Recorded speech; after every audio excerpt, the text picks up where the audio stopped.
자, 하나님 말씀은 마태복음 25장 24절부터 30절입니다. 마태복음 25장 24절부터 30절, 저와 여러분들이 한 절씩 교도하겠습니다. 한 달란트 받았던 자는 와서 이르되, 주인이여, 당신은 굳은 사람이라 심지 않은 데서 거두고 해치지 않은 데서 모으는 줄을 내가 알았으므로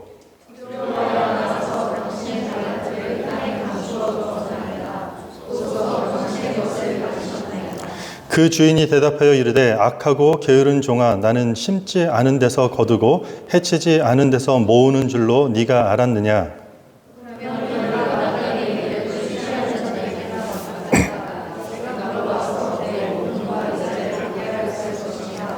그에게서 그 한 달란트를 빼앗아 10달란트 가진 자에게 주라.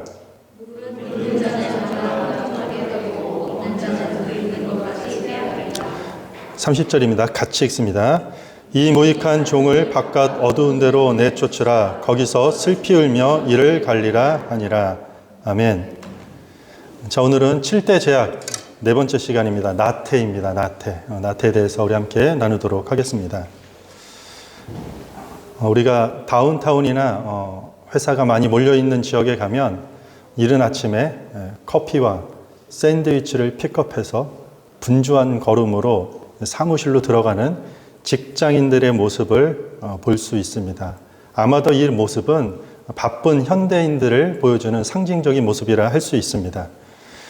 지금은 지구촌이 24시간으로 바쁘게 돌아가는 세상 속에서 현대인들은 아마도 쉬지 않고 살아가는 삶이 계속되고 반복된다고 할 수 있습니다. 한마디로 오늘 주제가 나태인데, 나태할 여유조차 없는 것이 아마도 우리 현대인들의 삶이라 할 수 있습니다. 이렇게 바쁘고 분주한 현대인의 일상을 보면서 오늘과 같은 이 나태함에 대한 이야기보다는 오히려 좀 느리게 살기, 아니면 좀 쉬었다 가야 하는 이런 이야기가 현대인의 삶에 더 적합해 보일 수도 있을 것입니다. 여러분들, 나태하면 생각나는 게 뭔가요? 우리는 나태라고 하면 늦게 일어나서 집에서 빈둥거리거나 아니면 집안에 설거지거리와 빨래거리가 잔뜩 쌓여 있고 씻지 않은 모습으로 소파에 누워서 종일 TV 리모컨을 들고 게으름 피우는 것을 우리는 나태한 모습이라고 연상할 것입니다. 하지만 이런 것들은 성경이 말하는 그 나태함에 대한 심각한 죄를 규정하는 것과는 조금 성격이 다릅니다. 단순히 몸을 좀 느리게 하고 느려진 상태가 아니라 영혼이 병든 것처럼 어떤 의욕과 활력을 잃어버리는 상태를 나태라고 성경은 이야기하고 있습니다. 그렇다면 나태는 바쁜 삶으로 가정된, 그러니까 바쁜 삶을 살아가는 것처럼 이렇게 포장된 이 표면적 분주함 속에서도 오히려 치명적인 이 나태함이 숨겨져 있을 가능성이 크다는 것입니다. 그러니까 단순히 바쁘다고 해서 나태함을 피할 수 있는 것이 아니라는 이야기예요. 그저 부지런한 것, 열심히 뭔가 손발이 바쁘고 정말 1분도 부족할 정도로 살아가는 삶 자체만으로 나태하지 않다라고 말할 수 있다 없다? 없다라는 것입니다. 그러니까 나태는 겉으로 드러나는 어떤 형태보다는 그보다 더 깊은 내면적 태도와 관련이 있다라는 이야기입니다. 오늘 저희가 읽은 본문은 예수님이 하시는 하나의 비유입니다. 흔히 우리 이것을 달란트 비유라고 합니다. 이 비유는 나태함과 관련된 비유입니다. 한 주인이 타국에 가면서 3명의 종들에게 각각 달란트를 맡깁니다. 5달란트를 맡기고 2달란트를 맡기고 1달란트를 맡깁니다. 1달란트 하니까 여러분들 주일학교 때 달란트 시장 해가지고 요만한 거 하나 받아가지고 달란트를 가볍게 여기는데, 오늘날로 환산을 하면은 한 50만 불 정도 됩니다. 그러니까 5달란트면은 한 250만 불, 하나로 한 2억 5천 되는 돈이에요. 그러니까 250만 불, 100만 불, 50만 불, 이렇게 종에게 상당히 큰 액수의 돈을 맡기고 간 것입니다. 그리고 그 주인이 돌아와서 결산을 합니다. 5달란트 받은 돈은 5달란트를 맡았던 종은 그걸로 장사를 해서 5달란트를 남겼다고 보고합니다. 2달란트를 맡은 종은 2달란트를 남겼다고 보고하고 각각 동일한 칭찬을 받게 됩니다. 그런데 1달란트 맡았던 종은 아무것도 하지 않고 주인이 돌아올 때까지 그 돈을 땅속에 묻어두었다가 주인이 돌아오자 그대로 보여주면서 악하고 게으른 종이라고 꾸짖음, 나태하다고 책망을 받게 됩니다. 저희는 이 달란트 비유에 대해서 가끔 이 달란트를 영어의 탤런트로 적용해서 재능으로 해석해서 주어진 재능을 잘 활용하자라는 결론을 내리는 경우가 있습니다. 물론 주어진 재능을 잘 활용하는 것은 하나님께서 주신 은사를 잘 성실하게 매니지하는 건 중요한 일입니다. 그런데 오늘 본문하고는 사실 상관없는 이야기예요. 재능을 잘 발휘해서 천국에 가고 재능을 묻어두었다가 지옥에 가는 것은 성경과 전혀 맞지 않는 이야기입니다.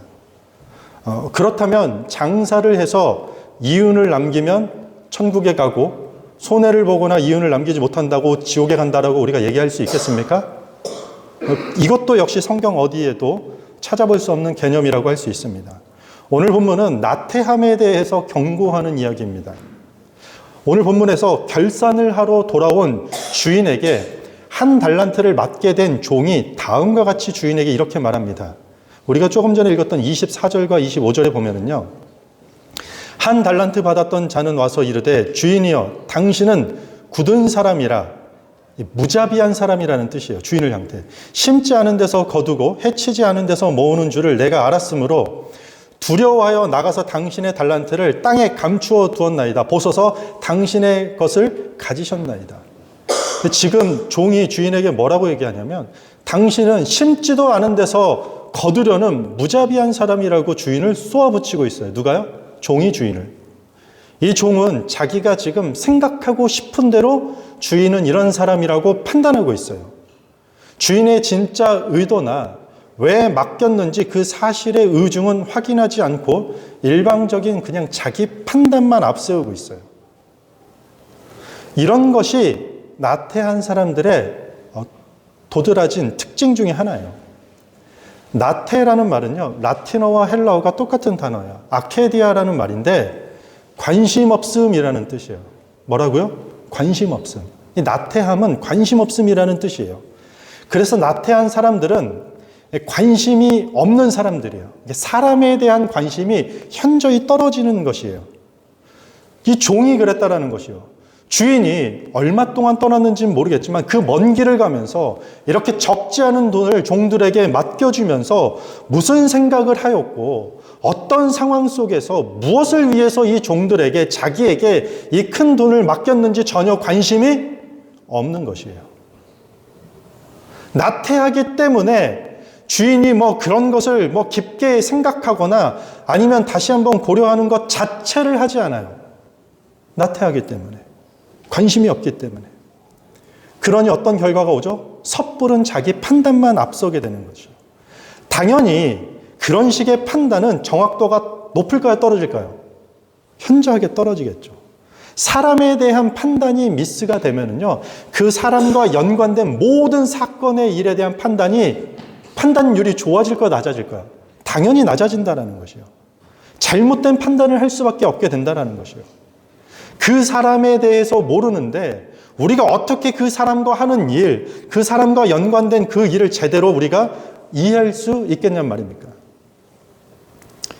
나태한 사람들도요, 회사에서 인정받고 싶고 성공하고 싶어 합니다.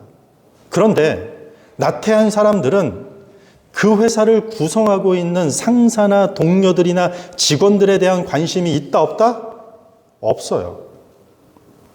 바쁘게 일은 하지만 사람들 때문에 무기력해지는 경우가 너무나도 많아요. 때론 직장 상사가 더 성장하고 발전하라는 그 조언을 할지라도 이것을 자신을 지적하는 것으로 오해하는 판단을 하기 일쑤예요. 왜죠? 사람에 대한 관심이 없기 때문에 그 사람이 왜 그런 말을 하는지 좀처럼 알아듣지 못한다는 것이에요. 그래서 그 사람과 연관된 직장 모든 일에는 그릇된 판단을 하게 되니까 아무것도 하기 싫은 상태라고 하는 그 무기력에 빠지게 되는 것이에요. 일터에서 분주하게 바쁘게 일하지만 그 내면에는 나태함, 즉 사람에 대한 무관심으로 인해서 사실 그 열심과 바쁨과는 오히려 정반대로 대조적으로 일에 대한 몰입이 떨어지고 오히려 무기력증에 빠지는 것이에요. 그래서 직장 생활 가운데 무기력증에 빠지는 사람들은요, 열심히 일하는데 사람 관계에서 충돌하는 사람이 겪는 일일 경우가 훨씬 더 많다라는 것이에요. 그래서 이런 얘기를 하죠. 일은 적성에 맞는데요, 사람들이 맞지 않아서. 이게 다 무슨 뜻이죠? 나태한 변명을 늘어놓는 것이에요. 축구를 잘한다는 말은 무슨 뜻입니까? 단순히 공을 잘 찬다라는 의미를 넘어서는 것이에요.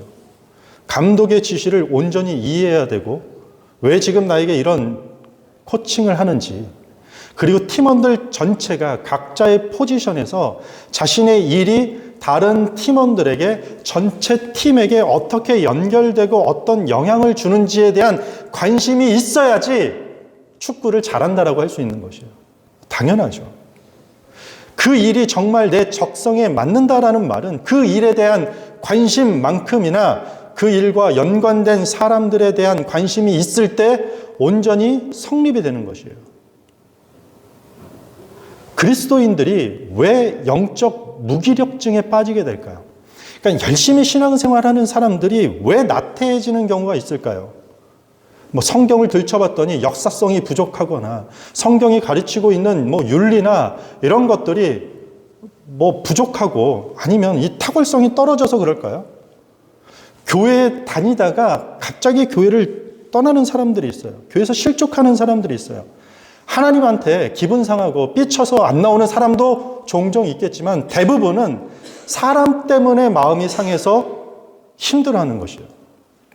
우리가 나태의 유혹에 넘어가는 순간 하나님에 대한 몰입이 무너졌기 때문에 사람이 하는 그 던지는 한마디가 너무 크게 느껴지는 것이에요. 그런데 문제는 그 말 한마디가 크게 보이고 크게 보고자 하는데 그 말을 한 그 사람에 대해서는 크게 보려고 하지 않는 무관심이 문제라는 것이요.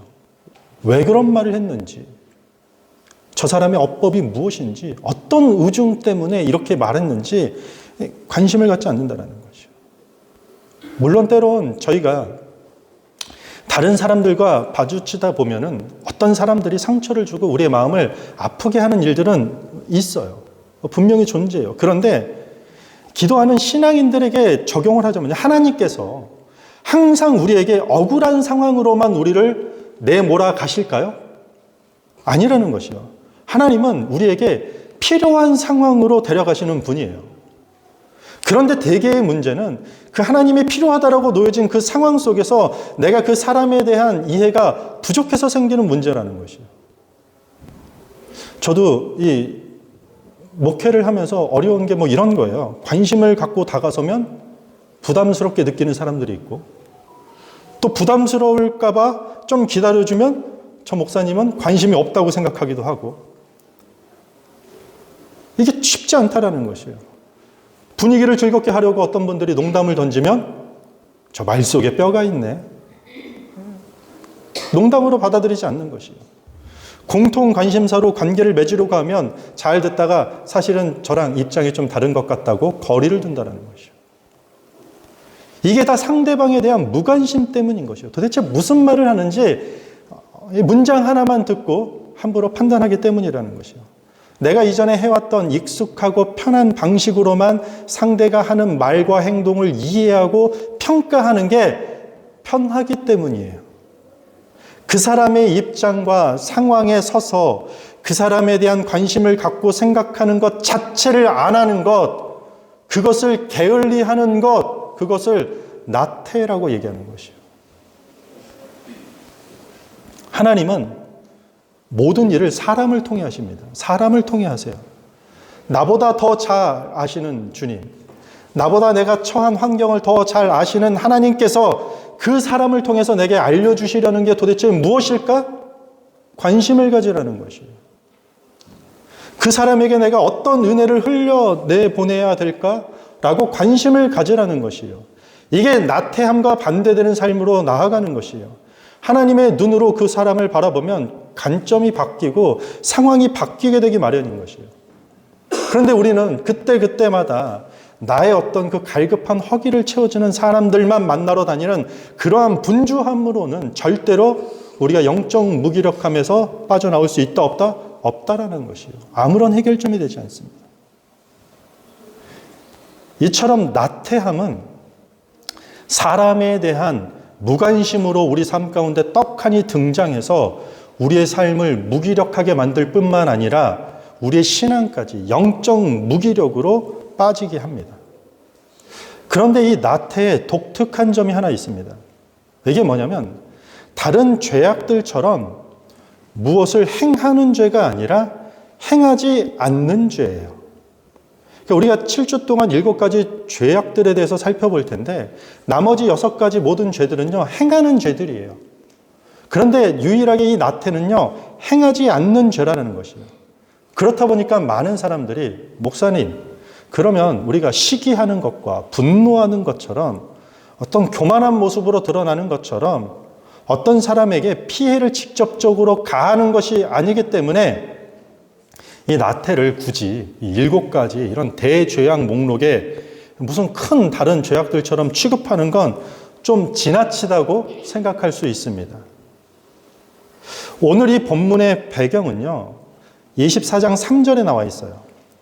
예수님께서 감난산 위에 앉으셨을 때 제자들이 조용히 와서 이르되, 제자들이 지금 무슨 질문을 하냐면요, 우리에게 이루소서 어느 때 이런 일이 있겠사오며 또 주의 임하심과 세상 끝에는 무슨 징조가 있사오리이까.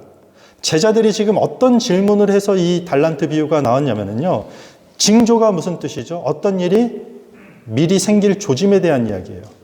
그런데 지금 질문이 마지막 때에 하나님께서 뭔가 심판하실 때 그게 역사의 마지막일 수도 있고 한 개인이 죽음의 문턱에 서는 마지막이 될 수 있는데 그 사람의 인생의 마지막에 그 결과의 징조가 어떤 것으로 우리는 그 미리 그 조짐을 살필 수 있겠느냐라는 그 물음에 대한 대답인 것이에요. 그것을 지금 뭐라고 얘기하냐면은 달란트 비유를 통해서 나태함이 마지막 때에 심판의 기준이 될 수 있다라는 엄중한 메시지예요. 성경은 이 나태함에 대해서 가벼운 죄로 다루지 않는다라는 것이에요.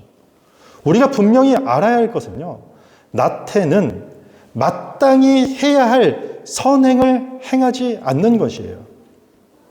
그러니까 나태라는 것은 그저 단순히 가만히 아무것도 하고 있지 않는 그런 수동적인 것이 아니라 오히려 내가 어떤 선하고 의로운 행실을 행하려지 않으려는 의지예요.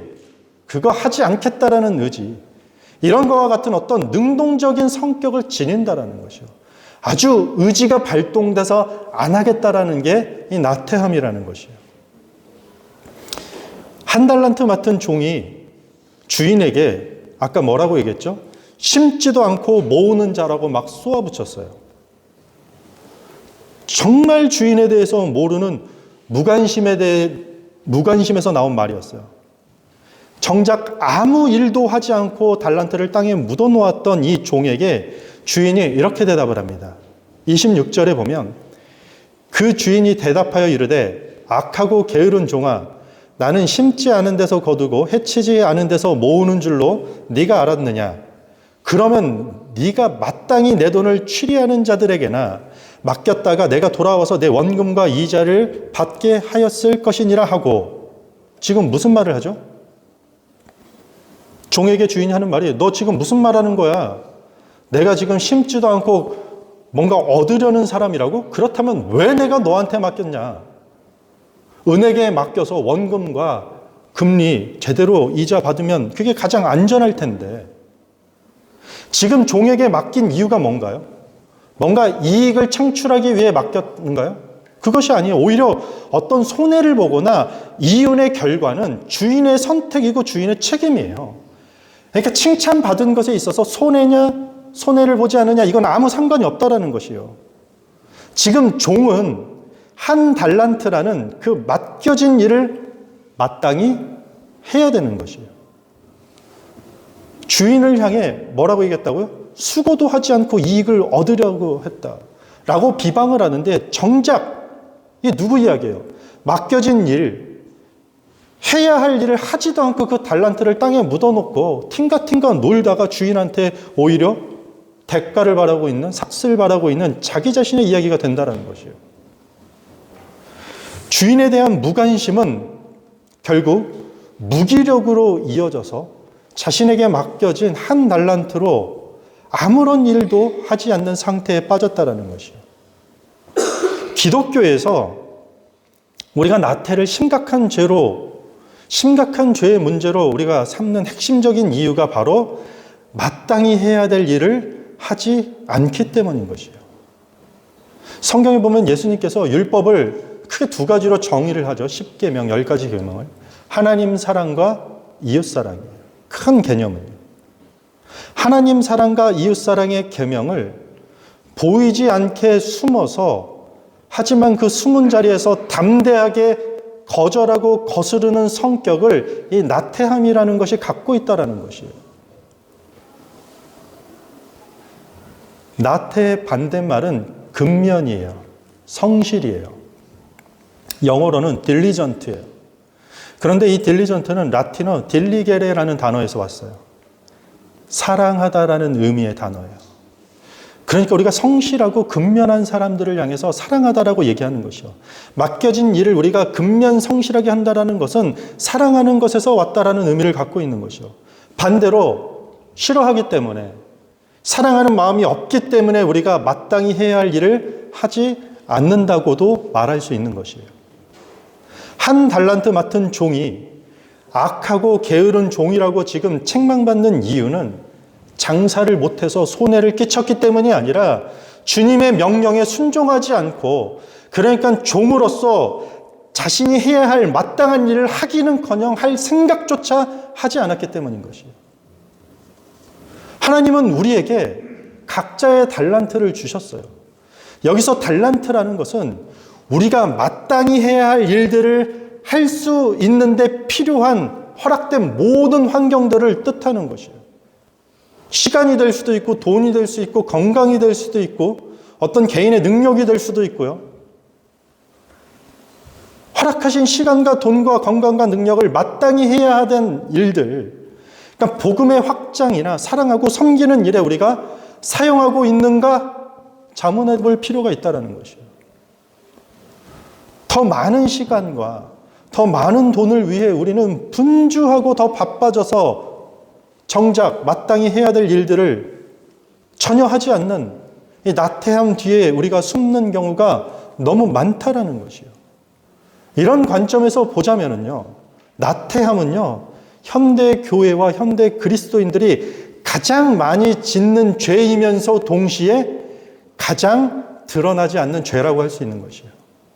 그걸 누가 할까요? 아무도 몰라요. 분주함을 들이내밀면 끝나요. 내가 지금 이거 하느라 얼마나 바쁘고 분주한지 아십니까? 아무도 건들지 못해요.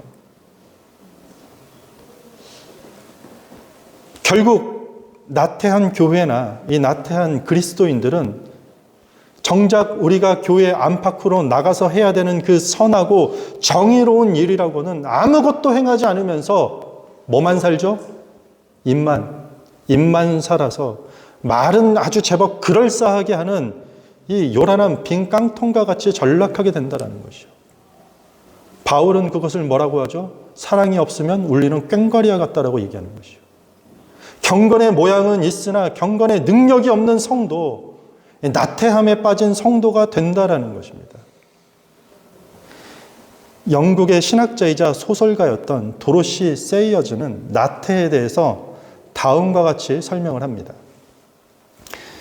나태란 아무것도 믿지 않고, 아무것도 신경 쓰지 않고, 알려고 추구하지도 않고, 간섭하지도 않고, 즐기지도 않고, 사랑하지도 않고, 미워하지도 않고, 위에서 살아야 할 그 무엇도 없고, 또 죽어야 할 어떤 이유도 없기 때문에 그저 살아있는 죄다. 아무것도 하지 않으려는 죄. 우리는 아무것도 안 하면 죄가 아니라고 생각해요. 내가 해코지를 한 것도 아니고, 누구를 모함한 것도 아니고, 내가 질서를 지키지 않은 것도 아니고. 그런데 그리스도인으로서,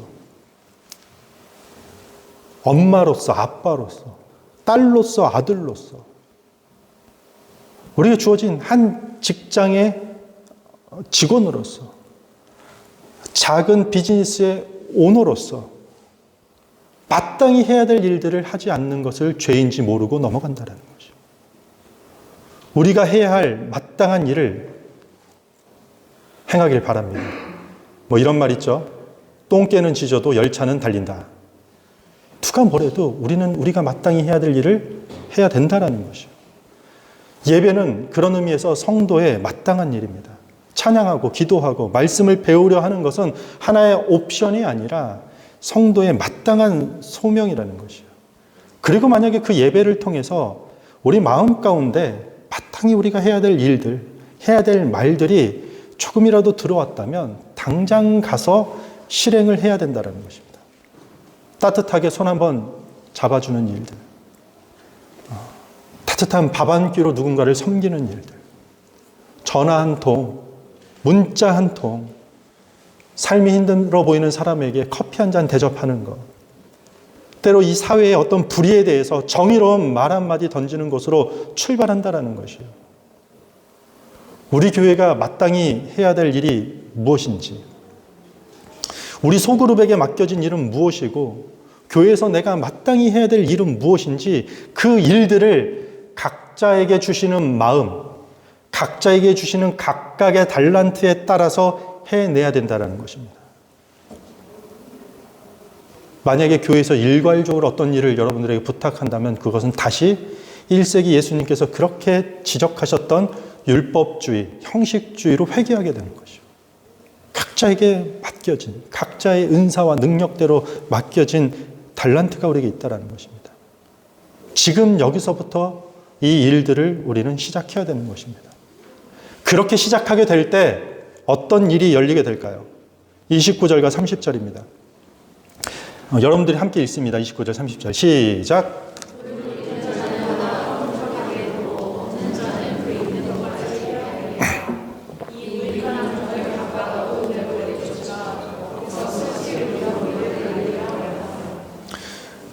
조금 헷갈리는 문장이 하나 있어요. 29절 한번 띄워주실래요? 이 방금. 무엇이 있는 자는 무엇을 받아서 풍족하게 된다고 얘기하고 있어요. 근데 또 무엇이 없는 자는 또 어떤 것을 또 뺏기게 된다는 거죠. 이 뒤에 건 알겠어요. 있는 자가 받아서 풍족하게 되고 없는 자가 뺏겨서 쫓겨나게 되는데 뭘 받아서 풍족하게 됩니까? 달란트를 말하는 것이요. 그러니까 맡겨진 일들을 하는 데 있어서 필요한 환경을 하나님이 더 채워주시고 허락하는 것을 주신다라는 것이요. 그런데 나태한 자들은 그 달란트를 빼앗기는 것이요.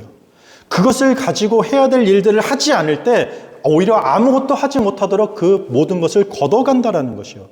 그런데 궁금한 게 하나 있어요. 그게 뭐냐면 무엇이 있는 자가 그 달란트가 풍족해지고 무엇이 없는 자가 그 달란트를 뺏기게 될까요?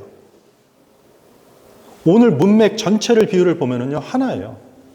주인에 대한 신뢰예요. 주인에 대한 신뢰. 이 비유를 듣고 있는, 예수님이 지금 이 비유를 듣고 있는 다른 무리들에게 없지만 예수님의 제자들에게만 있는 것, 예수 그리스도에 대한 신뢰, 그를 신뢰하기 때문에 유일하게 따르는 12명의 제자들, 그 신뢰가 있을 때 우리가 마땅히 해야 될 일들을 할 수 있는 환경들을 하나님이 부어주신다는 것이에요. 하나님을 신뢰하는 자들의 고백이 무엇입니까? 우리에게 맡겨진 일들에 앞서서 주님, 기꺼이 순종하고 따르겠습니다. 이기적이고 자기 만족적인 그 분주함 뒤에 하나님 내가 숨지 않겠습니다라는 고백이 나온다는 것이에요. 우리가 아까 예배 전에 불렀던 찬양의 가사가 뭐죠? 기꺼이 줄게요. 가사가 기꺼이 줄게. 주님, 기꺼이 내가 지켜야 될 자리를 지키겠습니다. 예배의 자리, 헌신의 자리, 사랑의 자리 지키겠습니다. 주님, 기꺼이 주님의 길을 가겠습니다. 모두가 넓고 안락한 길에서 자기 만족만 추구하는 이 세상 속에서 제가 조금 희생하고 조금 더 헌신하고 사랑이 상실되고 자기밖에 모르는 강팍한 시대 속에서 그 따뜻한 사랑을 제가 실현하는 그 길 가겠습니다. 기꺼이 가겠습니다. 이게 주님을 신뢰하고 주인을 신뢰하는 자들의 마땅한 반응이라는 것이에요. 맡겨진 일들을 기꺼이 순종하겠다라는 것이 소명에 대한 그리스도인들의 마땅한 반응이라는 것이에요. 저는 교회 다닌 지 얼마 안 됐는데요. 저는 아직 잘 몰라요.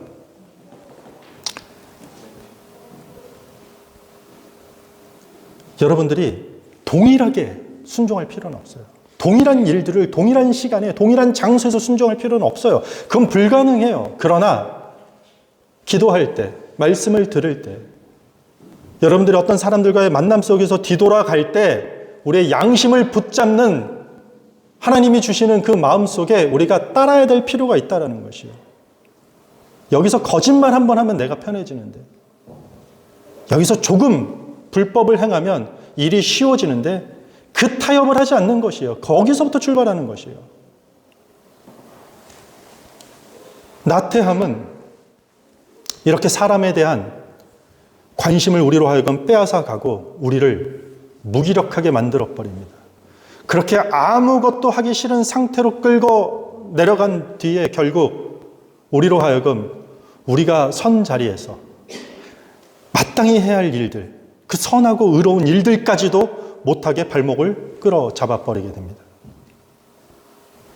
미국의 사회 비평가인 오스 기니스는 소명에 대해서 이렇게 얘기했어요. 소명은 죽음에 이르는 죄인 나태함에 대한 최고의 해독제다. 소명이 나태함에 대한 최고의 해독제라는 것이에요. 하나님의 부르심에 대해서 기꺼이 반응하는 것이 우리 삶의 낙태함이라는 그 독을 없애는 유일한 길이라는 것이에요. 성경 전체 이야기예요. 신약 성경에 보면 교회는 에클레시아라고 이야기하고 있습니다. 밖으로 불러내다라는 뜻이에요. 하나님께서 성도들로 하여금 밖으로 불러냈다라는 것이에요. 부름받은 공동체예요, 교회는. 하나님이 교회를 부르실 때 맡기신 일들이 있어요. 나태하라고 우리를 부르셨을까요?